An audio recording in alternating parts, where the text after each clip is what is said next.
Segunda carta de Paulo a Coríntios, capítulo 4, versículo 7, diz assim o apóstolo Paulo: mas temos esse tesouro em vasos de barro, para mostrar que esse poder que a tudo excede provém de Deus e não de nós. A gente passa a vida sonhando. A verdade é que o ser humano tem uma capacidade muito grande de sonhar. Desde pequeno a gente já é estimulado a sonhar o que a gente vai ser quando crescer, o que a gente vai ser quando ficar mais velho. A gente sonha com uma família, a gente sonha com um emprego, a gente sonha com profissão. E a vida é assim. E a verdade é que aqueles que dizem hoje que não sonham mais ou não gostam de sonhar, a verdade é que eles passaram por algum problema. Eles lidaram com algumas dificuldades, frustração nos seus sonhos que hoje impedem eles de sonhar. Hoje eles são o que a gente chama de realistas, né? Porque não ousam sonhar mais. Só que é incrível que a gente sonha e quando a gente planeja o nosso sonho, a gente não é ensinado que no meio dos sonhos vão acontecer dificuldades, que no meio dos sonhos nós vamos ter lutas.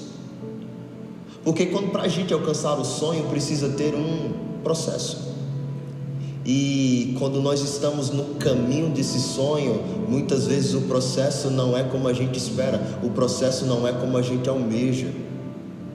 E isso faz com que a gente cada vez mais diminua de sonhar. Cada vez mais a gente vai acomodando os nossos sonhos. Me lembro, por exemplo, como é bom quando a gente vai dormir. Às vezes, mesmo sem querer, eu ia dormir mais cedo, porque deitava na minha cama, fechava a porta do quarto e ficava sonhando, com os olhos acordados, imaginando uma vida que tinha nascido nos meus sonhos. Acredito que você também já deve ter feito isso em alguma parte da sua história. Mas a gente, no dia a dia, por aquilo que a gente enfrenta, a gente passa agora a acomodar os nossos sonhos à nossa realidade. Porque a gente tenta, levanta e vai atrás do sonho, e quando enfrenta uma barreira que a gente cai, a gente até levanta a segunda vez, terceira vez, quarta vez. Só que a realidade é que a gente às vezes cansa de levantar, cansa de tentar outra vez, tentar mais uma vez, e a gente retrocede. Já percebeu que a gente já deixou tanta coisa no meio da nossa história? Tantos sonhos que ficaram no meio do caminho, tantos projetos que ficaram no meio do caminho, tantos sonhos que agora a gente acomodou, pessoas que esperavam algo mais da vida, e porque não aconteceu e porque enfrentou lutas, dificuldades, hoje consegue aceitar algo menor. Não, era isso que eu imaginei para minha família, era isso que eu imaginei para minha vida profissional, era isso que eu imaginei para minha vida sentimental. Mas porque enfrentamos dificuldades, nós acabamos retrocedendo. E eu tomo isso para minha história. Tomo isso para mim.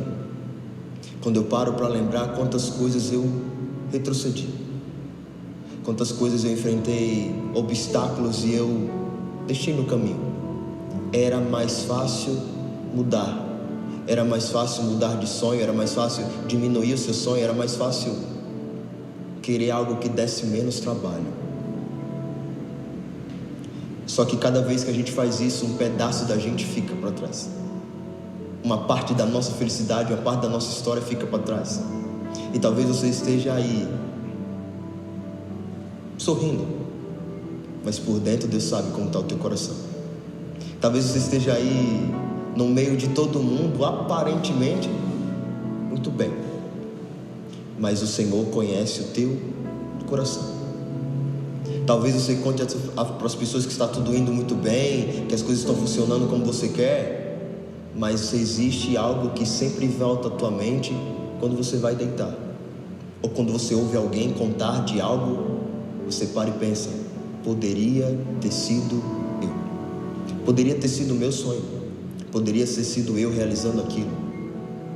E acontece que hoje a gente vive uma vida incompleta.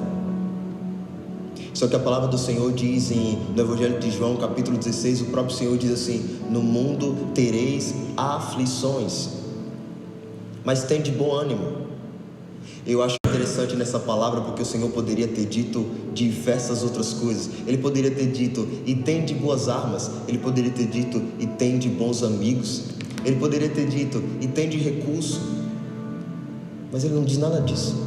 Ele diz tão somente, tenha bom ânimo. E a realidade é que ânimo é uma forte determinação. Pois eu quero te dizer que o próprio Senhor, o próprio Paulo, que escreve a carta de Coríntios, escreve a carta de Hebreus, e ele diz assim: nós não somos do que retrocedem. Porque a gente pode sim nos sentir, como o apóstolo falou, vasos de barro. Sabe o vaso de barro? Ele é frágil, ele cai, ele quebra, ele é algo simplório. E o apóstolo Paulo está dizendo, vocês são vasos de barro, nós somos vasos de barro.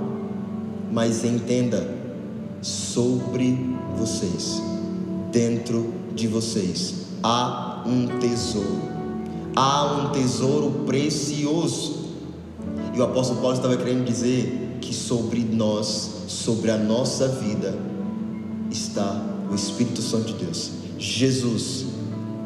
Então todas as vezes que você sonha e você vê obstáculos no seu sonho, todas as vezes que você quer algo e você se sente como um vaso de barro, sabe, lidando com pressão, uma pressão que parece que vai te diminuir, que parece que vai te estourar, parece que vai ter que você agora diminuir o seu sonho.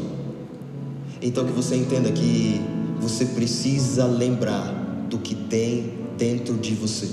Você precisa entender que você precisa colocar Jesus dentro de você, que você precisa dizer, o Senhor está em mim. Porque aí você não vai precisar acomodar os seus sonhos, aí você não vai precisar acomodar os seus sonhos, a sua realidade, aí você não vai precisar diminuir, aí você não vai precisar viver uma vida retrocedendo, deixando coisas no meio do caminho. E cada vez que nós deixamos coisas no meio do caminho, pedaços de nós que ficaram no meio do caminho. Então o meu convite para você é: sonhe com ousadia, sonhe com coragem, não retroceda. Não retroceda naquilo que você colocou no teu coração. Não retroceda quando você está caminhando com o Senhor e a religiosidade diz que você não consegue, porque você não consegue ser como os outros. E nisso a gente pensa, não, Deus não é para mim, Deus é para aquele, Deus não é para mim, Deus é para aquele pastor, Deus é para aquele homem que consegue ser melhor do que eu. Isso não é verdade. Não retroceda naquilo que Deus tem para a sua vida. Não retroceda no meio dos seus sonhos. Não retroceda, porque o Senhor veio para morar dentro de você, para que você pudesse ter uma vida diferente, para que você entendesse que mesmo se você fosse fraco, mesmo se você fosse pequeno, mesmo se você fosse insuficiente, dentro de você teria tudo aquilo que você precisa para não retroceder. Então entenda, eu nem você somos os que retrocedem. Se você deixou algo para trás, se você deixou o sonho para trás, coloque o Senhor na tua história. Ouse sonhar e não retroceda. Uma vez eu estava conversando com uma jovem e ela me contou sobre sonhos, que ela hoje não queria mais sonhar, ela não conseguia mais sonhar, ela não esperava mais, pelos desafios. E o meu conselho foi: sonhe, porque agora você não sonha mais sozinho. Não retroceda, porque agora você não luta sozinho. Não retroceda, porque agora o Senhor entrou na tua história. E se você poderia estar fazendo qualquer outra coisa, está vendo esse vídeo, é porque o Senhor está entrando na tua história. É porque o Senhor está dizendo: ouse sonhar, não retroceda para tudo que eu tenho para a tua história. Não retroceda na vida. Continue caminhando para me conhecer. Continue dando o teu melhor. Continue todas as vezes que você cair, levantando, porque eu te colocarei de pé. Mas não retroceda, porque o Senhor tem uma linda e bela história para você. Se você não retroceder, se você não deixar para trás coisas que você não deveria ter deixado, então viva tudo que você tem para viver com coragem e ousadia, sem retroceder. E no final da tua história você vai, com os cabelos brancos, poder contar para os seus netos, suas netas, a história que você teve, uma história que valeu a pena ser vivida.